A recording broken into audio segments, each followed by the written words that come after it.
शुक्लाम्बरधरं विष्णुं शशिवर्णं चतुर्भुजं प्रसन्नवदनं ध्यायेत् सर्वविघ्नोपशान्तये अगजानन पद्मार्कं गजाननमहर्निशम् अनेकदं तं भक्तानाम् एकदं तं उपास्महे एकदं तं उपास्महे। ॐ श्रीवासवाम्बाय नमः। ॐ कुसुमपुत्री च विद्महे कन्याकुमारी धीमहि तन्नो वासवी प्रचोदयात्। ॐ ऐं ह्रीं श्रीं क्लीं ग्लौं वं श्रीवासवी कन्यके मह्यं सर्वसौभाग्यं देहि देहि स्वाहा। మనం ఈ కాశీ పట్టణంలో ఈ రోజున మన ఆర్యవైశ్య కుల దేవత అయిన శ్రీ వాసవి కన్యకా పరమేశ్వరి అమ్మవారి పురాణ ప్రవచనములు గంగా గోదావరి నిత్యాన్న సత్రంలో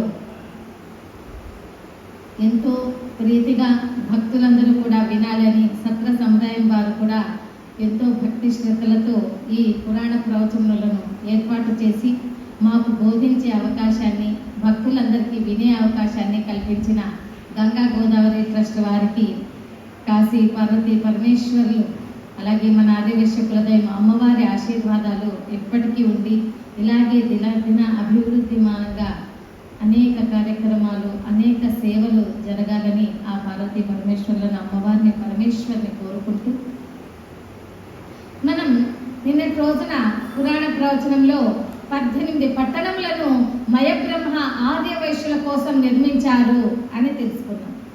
ఈ 18 పట్టణముల వలన ఏమిటమ్మా విశేషం అని అంటే, ఈ 18 పట్టణములను దర్శించడం వలన మనకు అనేకమైనటువంటి 12 జ్యోతిర్లింగాలను దర్శిస్తే ఎంత పుణ్యం వస్తుందో, అలాగే 18 శక్తిపీఠాలను దర్శిస్తే ఎంత పుణ్యం వస్తుందో, అలాగనే పెనుగొండను దర్శించడంతో పుణ్యం రావడమే కాకుండా 18 పట్టణములను దర్శించడం వలన ఒక్కో పట్టణానికి కూడా ఒక్కొక్క యాత్రకి ఒక్కొక్క పుణ్యక్షేత్రానికి కూడా సందర్శనం వలన అనేకమైన పుణ్య ప్రదాలంతా కూడా మనకు లభిస్తుంది. మరి ఏమిటమ్మా 18 పట్టణములు మయబ్రహ్మ చేత నిర్మించబడినవి అని అంటే, మొట్టమొదటిది కూర్మనాథేశ్వర స్వామి ప్రతిష్ఠింపజేశారు. శ్రీ కూర్మం అని నామకరణం చేశారు. శ్రీకూర్మం అని నామకరణం చేశారు. ఆ ఊరి పేరునే ఇప్పుడు మనం శ్రీకాకుళము అని కూడా పిలుస్తూ ఉన్నాం. ఏమిటి విశేషం ఈ కూర్మనాథేశ్వర స్వామిని దర్శించడం వలన అంటే, ఇంట్లో ఎవరికైనా వాస్తు దోషాలు గ్రహ దోషాలు ఉన్నాయనుకోండి, అక్కడ శ్రీకూర్మంలో ఉన్నటువంటి ఆ చందనాన్ని ఏదైతే ఆ భగవంతునికి లేపనగా చేసింటారో ఆ చందనంను తీసుకొచ్చి నీటిలో కలిపి మన ఇంటిలో కూడా అంత ప్రోక్షణ చేస్తే అక్కడ మనకి ఏ విధమైన కూడా దోషాలు లేకుండా ఆ దోషాలన్నీ తొలగిపోయి భగవద్ అనుగ్రహం కలగడానికి ఎంతో మనకు చాలా భగవద్ అనుగ్రహం ఉంటుంది మనందరికీ కూడా. ఎప్పుడైతే అంటే దేవతలు రాక్షసులు అమృత మదనం కోసం క్షీరసాగర మదనంలో ఎప్పుడైతే ఈ విశేషంగా అందరూ కూడా అమృతం కోసం మదించినారో అప్పుడు ఆ మందర పర్వతంగా ఉన్నటువంటి ఆ భగవంతుడు స్వరూపమే స్త్రీ కూర్మంగా ఉన్నారు అక్కడ. అంటే కూర్మ రూపంలో ఆ మందర పర్వతాన్ని మోస్తూ ఉండిపోయినారు. ఆ వాసుకి అనేటువంటి పాముని సర్పాన్ని తాడుగా చేసుకొని దేవతలు రాక్షసులు ఆ క్షీర సాగరాన్ని మదించినప్పుడు అప్పుడు ఉద్భవించింది అమృతం. అలాగా ఆ సమయమున విష్ణుదేవుడు ఆ కూర్మ రూపంలో ఉండిపోయినప్పుడుది ఆ కూర్మం అలాగే ఉండిపోయింది. అమృతమేమో వచ్చింది, దేవతలు తీసుకున్నారు, మోహిని రూపాన్ని ధరించాడు విష్ణువు. ఈ కథ అంతా మనందరికీ తెలిసింది. అయితే ఆ క్షీరసాగర మదన సమయంలో ఉన్నటువంటి ఆ కూర్మం అక్కడే అలాగే ఉండిపోయింది. ఇప్పుడు ఎప్పుడైతే ఆర్యవైశ్యుల కోసం 18 పట్టణాలు నిర్మించాలని మయబ్రహ్మ సముద్రుని జలం అడగగా జలమంతా ఆ సముద్రుడు వెనక్కు తీసుకొని స్థలాన్ని ఎప్పుడైతే ఇచ్చారో అప్పుడు అక్కడ ఆ కూర్మం బయటపడింది, ఆ స్త్రీ కూర్మం. అందుకని ఈ 18 పట్టణాలకు కూడా ఆ వాస్తు దోషాలన్నీ తొలగిపోవాలని ఆ స్త్రీ కూర్మాన్ని మొట్టమొదటిగా అక్కడ శ్రీ కూర్మనాథేశ్వర స్వామిని ప్రతిష్ఠింపజేసి శ్రీ కూర్మము అని పిలిచారు. అదే ఇప్పుడు మనకి శ్రీకాకుళంగా పిలుస్తూ ఉన్నాం. ఆనాటి ప్రాంతమే అది. ఇలాగా 18 పట్టణాలు కూడా అంటే నిర్మించబోయే మొత్తం 18 పట్టణాలకి ఏ వాస్తు దోషాలు లేకుండా నిర్మింపచేశారు మయబ్రహ్మ. అలాగే ఆ తర్వాత కూడా మరొక పట్టణాన్ని నిర్మించి ఆ పట్టణానికి విజయనగరము అని నామకరణం చేసి అక్కడ ప్రతిష్ఠింపజేసిన దేవునికి సూర్యనారాయణ స్వామి అని ప్రతిష్ఠింపజేశారు. సూర్యనారాయణ స్వామి అని ప్రతిష్ఠింపజేశారు. ఆ గ్రామానికి హర్షవిల్లి అని నామకరణం చేశారు. అదే ఇప్పుడు ఈనాడు మనకు అరసవిల్లిగా పిలువబడుతుంది. హర్షవిల్లి అంటే హర్షము అంటే సంతోషం. ఎప్పుడైతే ఈ సూర్య భగవానుని సహకారం తీసుకున్నాడో మయబ్రహ్మ 18 పట్టణాల నిర్మాణం కోసం, అంటే సూర్యుని కిరణాలు 8 నిమిషాల్లో భూమి మీద పడతాయి. ఆ 8 నిమిషాలలోనే మయబ్రహ్మ 18 పట్టణాలు నిర్మించేశారు. అలాగా ఈ సూర్య భగవానుడు ఆహా ఎంత తొందరగా ఈ మయబ్రహ్మ నిర్మించాడు, మొట్టమొదటగా నాకు కూడా దేవాలయాన్ని నిర్మించాడు అని. ఎందుకంటే కోణార్కు కంటే కూడా ముందుగా ఉన్నప్పటికీ ఈ హర్షవిల్లి. అందుకని ఈ సూర్య భగవానుని కూడా నిర్మించారని సూర్యునికి సంతోషమైపోయి హర్షాన్ని వ్యక్తం చేశారు. అంటే హర్షం అంటే సంతోషం, అందుకనే హర్షవిల్లి అని. ఈ దేవాలయంలో మనం దండం పెట్టుకోవడం వల్ల, సూర్య నమస్కారాలు చేసుకోవడం వల్ల అక్కడ మనకు సూర్యుడి నుంచి వచ్చేటువంటి అనేకమైన కిరణాల నుంచి వచ్చే ఆరోగ్యం ఎంతో బాగా తోడ్పడుతుంది. అంటే ఆరోగ్యం ఏదైనా అనారోగ్యం ఉన్నప్పటికీ కూడా ఈ దేవాలయ దర్శనం చేయడం వల్ల అనారోగ్యాలన్నీ తొలగిపోయి వాళ్ళు చక్కటి ఆరోగ్యవంతులు అవుతారు. ఈ అరసవిల్లి సూర్యనారాయణ స్వామిని దర్శనం చేసుకోవడం. ఆ తర్వాత 3వ పట్టణానికి విజయనగరము అని నామకరణం చేసి విజయేశ్వర స్వామిని ప్రతిష్ఠింపజేశారు. మరి ఏమిటి విజయం అనంటే పూర్వకాలంలో రాజులు, అక్కడంతా రాజులు ఉన్నారు కదా, అంటే ఇప్పుడు పెనుగొండ క్షేత్రానికి కూడా చుట్టూ నగరాలకంతా కూడా ప్రభు ఉన్నారు కదా. ఈ రాజులు ఎప్పుడైతే విజయం కోసం ఆ విజయేశ్వర స్వామి దగ్గరికి వెళ్ళి దండం పెట్టుకొని వాళ్ళు పూజలు చేసి యుద్ధానికి వెళ్తారో వాళ్ళకి తప్పకుండా విజయం చేకూరేది. అందుకని అక్కడ విజయేశ్వర స్వామి అని నామకరణం చేశారు. ఇప్పటికీ కూడా మనకు అనేక మంది అందరూ కూడా ఎవరైనా వారు చేస్తున్నటువంటి కార్యక్రమాలు అవన్నీ కూడా విజయవంతం అవ్వాలి అని అనుకుంటే వాళ్ళు ఇప్పటికీ అక్కడ విజయేశ్వర స్వామిని దర్శించుకుంటే చాలు, వాళ్ళకు అనేకమైనటువంటి విజయాలు కూడా చేకూరుతాయి ఆ విజయేశ్వర స్వామిని దర్శించుకోవడం వల్ల. ఆ తర్వాత 4వ పట్టణానికి విశాఖపట్టణము అని నామకరణం చేశారు. కనక మహాలక్ష్మి అమ్మవారిని ప్రతిష్ఠింపజేశారు. అక్కడ 3 విశాఖలు కలుస్తున్నాయండి. అంటే వైశాఖ మాసంలో ప్రతిష్ఠ చేయడము, అలాగే విశాఖ నక్షత్రంలో ప్రతిష్ఠ చేయడము, విశాఖేశ్వర స్వామి అక్కడ ఉన్నందువలన, అంటే ఇప్పుడు విశాఖేశ్వర స్వామిని దర్శించుకోవడానికి లేదు, ఎందుకంటే సముద్ర భాగంలో లోపలికి వెళ్ళిపోయారు కనుక ఇప్పుడు మనం అందరం కూడా ఆ కనక మహాలక్ష్మి అమ్మవారిని మాత్రమే దర్శించుకొని విశాఖపట్నం నుంచి వచ్చేస్తున్నాం. సముద్ర గర్భంలో ఉండిపోయినారు విశాఖేశ్వర స్వామి. ఆ విధంగా విశాఖేశ్వర స్వామి, విశాఖ నక్షత్రము, వైశాఖ మాసం, ఈ 3 విశాఖలు కలిసి ఉన్నందువల్ల ఆ గ్రామానికి విశాఖపట్టణము అని నామకరణం చేశారు. ఈ కనక మహాలక్ష్మిని అక్కడ దర్శించుకొని వచ్చిన వారికి ఇంకేముంది, కనకం అంటే ఏమిటమ్మా? అబ్బా అందరికీ బాగా తెలుసు. ఈ బంగారం వాళ్ళు ఎంత కావాలనుకుంటే, బంగారానికి ఒక విచిత్రమైనటువంటి విశేషం ఉందమ్మా. ఇప్పుడు చెప్తే కదా మీరు తప్పకుండా వెంటనే బంగారం కొనేస్తారు. మనం ఒక్కసారి బంగారాన్ని బాగా కొన్నామనుకోండి, ఇక ఎప్పుడు కూడా బంగారాన్ని కొంటూనే ఉంటాం. అదే కానీ ఒక్కసారి బంగారాన్ని అమ్మారనుకోండి, ఇక వాళ్ళు పాపం అమ్మేస్తూనే ఉంటారు బంగారం. అదే ఒక్కసారి బ్యాంకులో లోన్గా పెట్టేశారనుకోండి, గోల్డ్ లోన్లు ఏదో వాళ్ళు వీళ్ళు ఫైనాన్స్ ఇస్తున్నారని గోల్డ్ లోన్ తీసుకోవాలని పెట్టారనుకోండి, ఇక లోన్లు పెట్టేస్తూనే ఉంటారు. అలాగా బంగారానికి ప్రకృతి నుంచి వచ్చేటువంటి ఆ కాస్మిక్ ఎనర్జీని గ్రహించే శక్తి బంగారానికి ఉంది, అన్ని లోహాలలోకెల్లా. అందుకని ఆనాటి యువరాణులు, మహారాణులు, దేవతలైనా సరే ఈ బంగారం అంతగా ధరింపజేసుకునేవారు. రాణులు కూడా అంతే కదా, మహారాణులు, యువరాణులు వాళ్ళు తల మీద కిరీటం కూడా పెట్టుకునేటువంటి వారు బంగారం చేయించి. ఇప్పుడు కూడా చాలా మంది బంగారం ఎక్కువగా ఉన్నవాళ్ళు పాపం ఎంతో ఇష్టంగా 7 వారాల నగలు కూడా చేయించేసేస్తున్నారు, కానీ ఏదో పాపం కిరీటాలు ఒకటి పెట్టుకోకుండా ఉన్నారు. ఇంకా అవి కూడా పెట్టుకుంటే మహాలక్ష్మి స్వరూపమే కదా. ఆడవాళ్ళందరికీ కూడా ముఖ కవలికలు, ముఖ లక్ష్మీదేవి కళ ఉంటుంది కాబట్టి లక్ష్మీ స్వరూపం. అసలు మీకు 7 వారాల నగలు ఎందుకు పెట్టుకోవాలో తెలుసమ్మా? 7 వారాల నగలు అంటే కరెక్ట్ అమ్మా, ఒక్కొక్క రోజుకి ఒక్కొక్క రకం నగలు అనమాట. అంటే ఇప్పుడు ఆదివారం అనుకోండి, సూర్యగ్రహం ఉంటుంది, అంటే సూర్యుడి యొక్క హోరా ఉంటుంది కనుక ఆ రోజున కెంపులు పెట్టుకోవాలన్నమాట. అదేవిధంగా ఈ సోమవారం రోజున చంద్రహోర ఉంటుంది కనుక చంద్రునికి సంబంధించిన ముత్యాల నగలు పెట్టుకోవాలి. అదేవిధంగా మంగళవారం కుజహోర ఉంటుంది కనుక కుజునికి సంబంధించిన పగడము ఆభరణాలన్నీ కూడా పెట్టుకోవచ్చు మంగళవారం రోజు.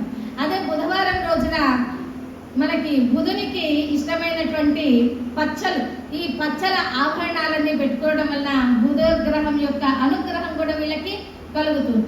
అదే గురువారం రోజున గురువుకి ప్రీతికరమైనటువంటి ఈ పుష్యరాగము పెట్టుకోవడం వలన వాళ్ళకి గురువు యొక్క అనుగ్రహం కలిగి వాళ్ళకి ఏవైనా అడ్డంకులు ఉన్నా కూడా అవన్నీ తొలగిపోతూ ఉంటాయి. అదేవిధంగా శుక్రవారం రోజున శుక్రునికి ఇష్టమైనటువంటి ఏమిటమ్మా, శుక్రునికి ఇష్టమైనవి డైమండ్స్, వజ్రాలు కదా. ఈ వజ్రాభరణాలను పెట్టుకోవడం వల్ల శుక్రుడు ప్రీతి చెంది శుక్రుడు వీళ్ళకి అదే పనిగా అంటే అనుగ్రహం కలిగించి అనేకమైన వాళ్ళ కోరికలు తీర్చేటువంటి అవకాశాలు కల్పిస్తారు శుక్ర భగవానుడు.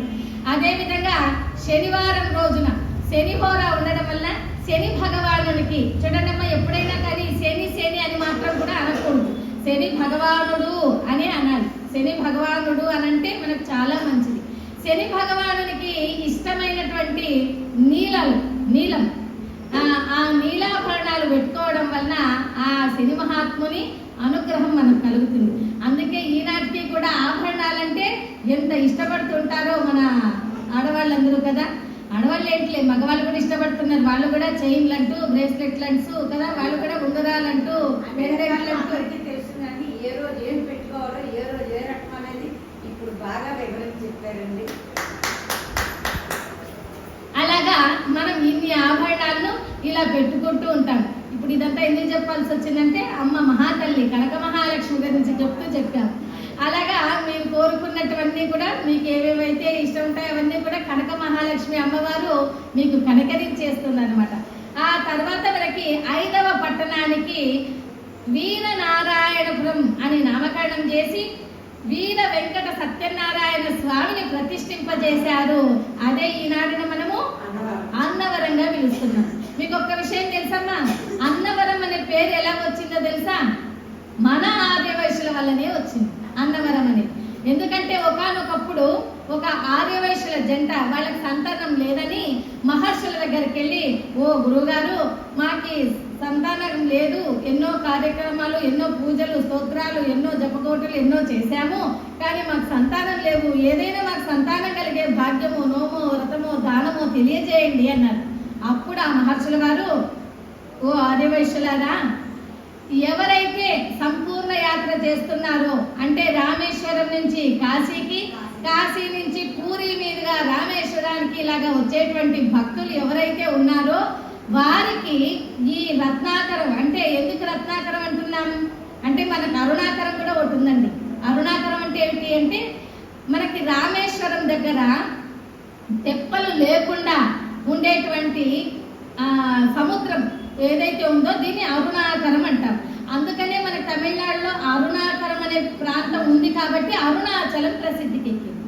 అదేవిధంగా ఈ రత్నాకరం అనేటువంటి అనేటువంటిది విశాఖపట్నం దగ్గర అన్నవరం దగ్గర రత్నాకరం అనేటువంటిది, అంటే అలలతో ఎగిసి పడుతూ ఉంటాయి. అలలు పెద్ద హోరున అలలు ఎగిసెగిసి వస్తూ ఉంటాయి అన్నమాట.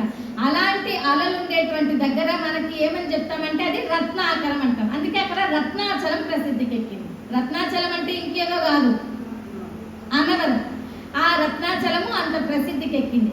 ఈ అన్నవరం ఎలా వచ్చిందంటే ఇదే చెప్తున్నాను కదా, మనకి సంపూర్ణ యాత్ర చేసేవాళ్ళు రామేశ్వరం నుంచి కాశీకి, కాశీ నుంచి రామేశ్వరంకి, పూరి మీదుగా వచ్చేవాళ్ళు ఈ పెనుగొండ క్షేత్రం కూడా అంటే ఈ విశాఖపట్నం మీదుగా అన్నవరం ఇవన్నీ చూసుకొని వస్తారు కదా.